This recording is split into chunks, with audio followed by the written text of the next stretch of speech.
Lalu apa dampak dari wabah virus corona ini bagi Indonesia? Bagaimana cara mengantisipasinya? Ya, bersama kami telah bergabung pakar ekonomi Rizal Ramli dan juga Ibu Adi Ningsih, Sri Adi Ningsih maksud kami. Kemudian juga ada pakar biologi molekuler yang juga merupakan ketua tim riset corona, Profesor Nidom.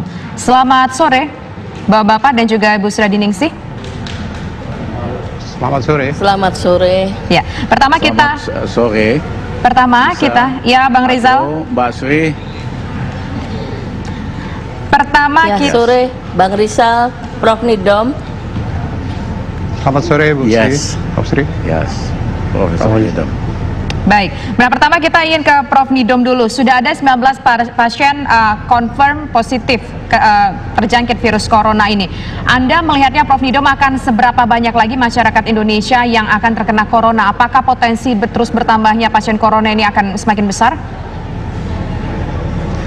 Sebelum saya menjawab pertanyaan Mbak Tisa, saya ingin menyampaikan pada masyarakat bahwa jangan lupa mengkonsumsi empon-empon walaupun situasi informasi apapun yang berkaitan dengan corona ini, karena empon-empon bisa menangkal, mengurangi infeksi dari virus corona. Nah, sekarang kembali kepada data angka 19. Angka 19 itu merupakan angka sebelum menjadi 20 atau angka setelah jadi 18.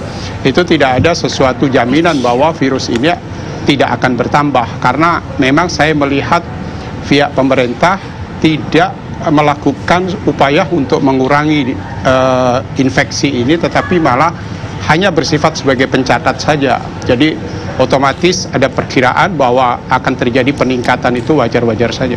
Baik, Prof Nidom mengatakan langkah pemerintah kurang efektif. Maksudnya apa ini, Prof? Bukankah saat ini pemerintah sudah menyiapkan ruang isolasi, kemudian rumah sakit rujukan diperbanyak jumlahnya, Prof? Ya, yang dilakukan oleh pemerintah selama ini yang kami lihat dari lapangan bahwa hanya sekedar untuk aspek epidemiologi, belum menyentuh kepada karakter dari virus yang ada. 19 virus itu harus segera dikarakterisasi untuk menunjukkan bagaimana sebetulnya sifat virus yang ada di Indonesia.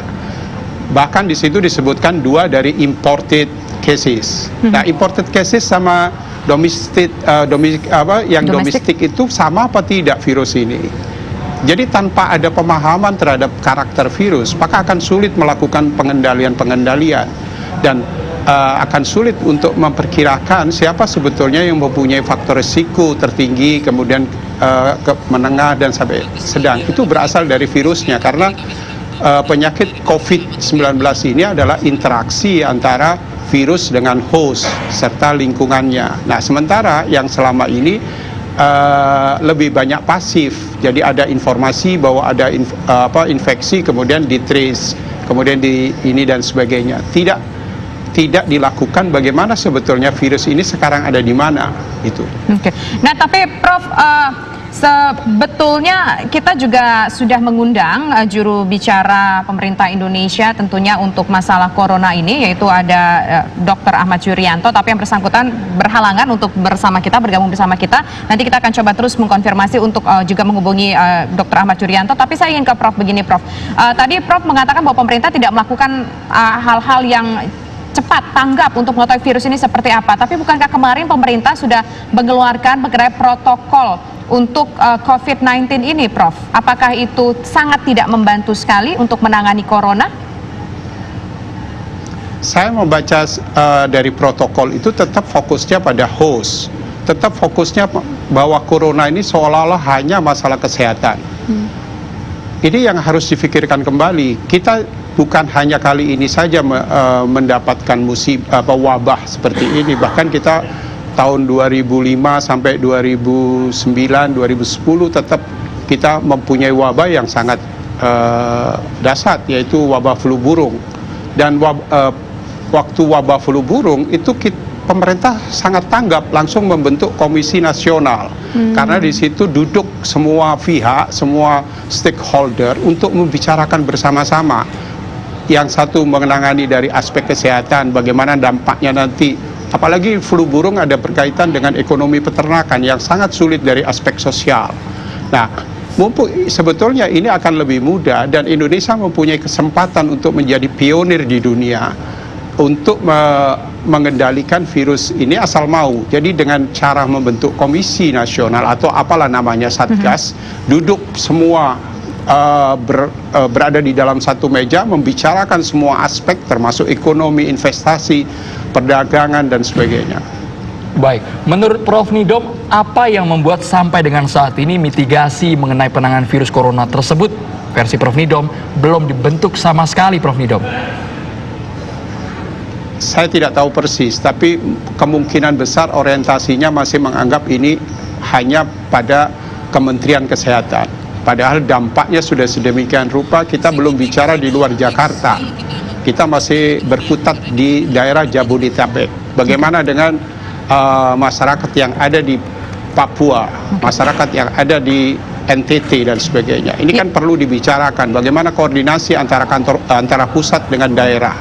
Ini saya belum melihat suatu langkah-langkah yang jelas di dalam suatu langkah yang strategi maupun langkah yang taktis untuk terlihat di dalam pencegah dan mengendalikan virus ini. Ya, Prof tadi mengatakan bahwa beberapa tahun yang lalu kita juga pernah diserang dengan wabah flu burung begitu, tapi dibentuklah sebuah komite ataupun satgas pada saat itu, pada zaman-zaman itu. Nah, kalau misalnya Prof melihat, sebetulnya kalau bisa melihat objektif, dampaknya itu Prof, mana sih yang lebih sadis, lebih parah dampaknya antara, kalau kita kembali dulu ke kasus flu burung dengan kasus sekarang, Prof? Kalau dampak biologis lebih besar lebih besar flu burung karena fatality rate dari flu burung itu hampir 100% di Indonesia. Sedangkan sekarang fatality rate mencapai 2%, tetapi percepatan dari virus ini sangat tinggi sehingga terjadi penularan-penularan yang mungkin unpredictable, jadi tidak diperkirakan. Nah, oleh karena itu ahli virologi segera untuk melakukan analisis 19 itu karakternya bagaimana. Nah, itu jadi mungkin saya beri gambaran sepintas begini. Virus itu akan melakukan infeksi kepada host, kepada inang tatkala dia mengalami jumlah tertentu, yaitu sekitar 10 pangkat 5 sampai 10 pangkat 7 PFU namanya. Nah, itu baru tercapai. Kalau sudah tercapai, baru dia akan menimbulkan rasa sakit atau suspek kepada seseorang. Tetapi jumlah virus yang belum tercapai, yang segitu, virus itu akan muter-muter terus di dalam mulut orang atau tenggorokan orang itu. Oleh karena itu sebetulnya kebijakan menggunakan masker tidak tepat karena jumlah di Indonesia sangat rendah. Jadi lain dengan di Wuhan, lain dengan di Korea dan sebagainya, penggunaan masker sangat penting karena sekali hirup maka jumlah 10 pangkat 5 itu akan bisa tercapai. Tapi kalau di Indonesia tidak. Nah, seperti ini dia harus segera bisa diuraikan.